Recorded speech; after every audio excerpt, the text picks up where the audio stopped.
Anna, Neil, do you know what they call writing? who is they?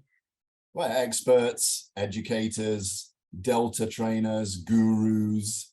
What do they call writing? Well, they call it the neglected skill. Apparently, no more than 5% of classroom time is devoted to developing writing skills. So why do you think that is? Is it because students don't really write in real life?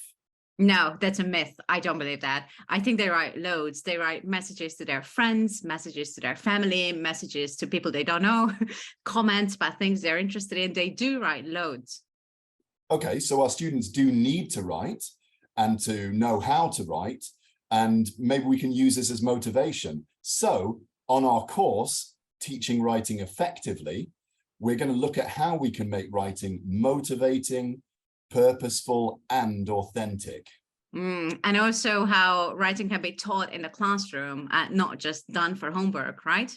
Exactly. And it's called Teaching Writing Effectively for a reason. It's not just about giving students language practice in writing. Students need to master actual writing sub-skills, don't they?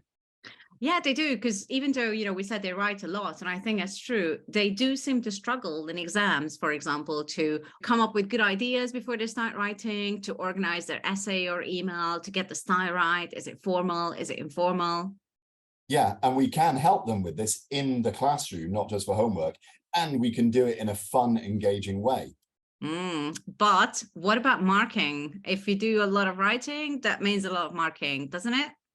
Well, not necessarily. It doesn't just have to be the teacher who's giving feedback on writing. But if you want to know more about this, you'll have to join our course.